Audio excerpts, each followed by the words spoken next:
ప్రభువైన యేసుక్రీస్తు నామములో మీ అందరికీ నా శుభాభివందనములు తెలియజేస్తున్నాను. మన కొరక ఈరోజు దేవుని వాగ్దానము.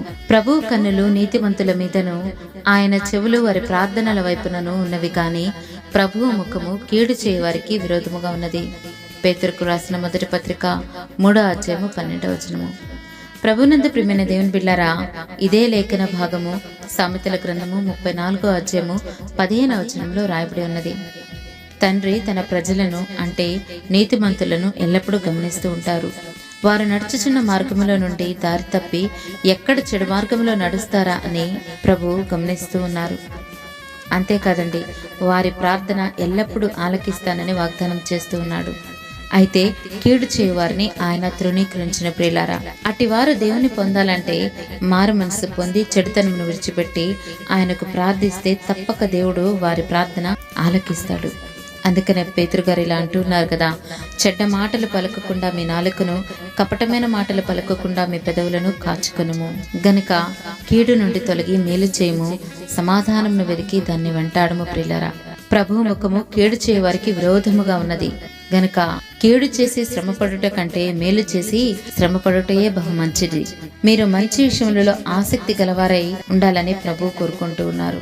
గనుక నీతి నిమిత్తము శ్రమపడినను వారు ధన్యులే అని లేఖనం సెలవిస్తున్నది. ప్రియులారా, మరి ఏ విధంగా నీకు నీతి కలుగును, ఏ విధంగా నీవు నీతిపరుడు కాగలు అంటే ద్వితీయోపదేశకాండము 6వ అధ్యాయం 25వ వచనం ప్రకారము, మన దేవుడైన యెహోవా మనకు ఆజ్ఞాపించినట్లు ఆయన సన్నిధిని ఈ సమస్తమైన ఆజ్ఞలను అనుసరించి మనము నడుచుకున్నప్పుడు మనకు నీతి కలుగును అని లేఖనం సెలవిస్తున్నది.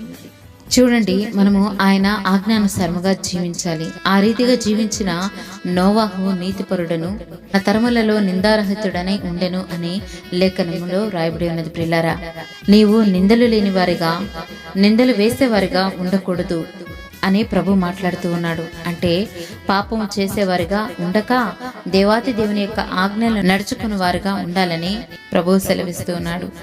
మరి మన నీతి ఏ పాటిది ప్రియులారా? మురికి గుడ్డతో పోల్చబడి ఉన్నది.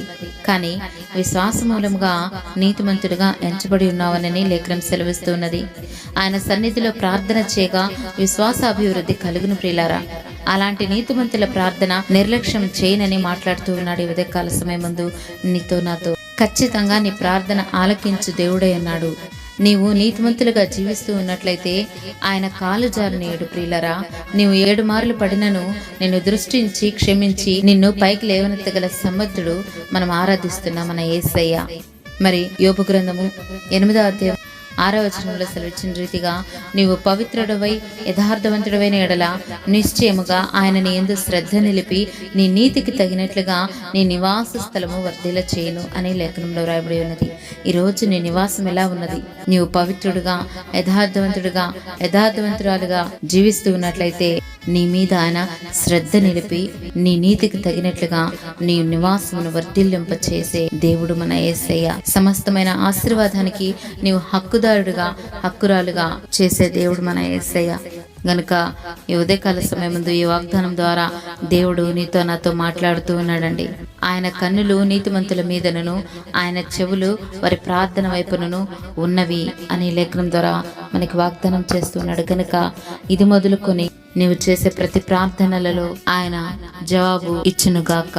నీ మీద ఆయన దృష్టి నిలిపి నీ నివాస స్థలము యోగ్యమైనదిగాను ఆశీర్వాదము కరముగాను దేవుడు దీవించునుగాక. ఆమేన్. God bless you.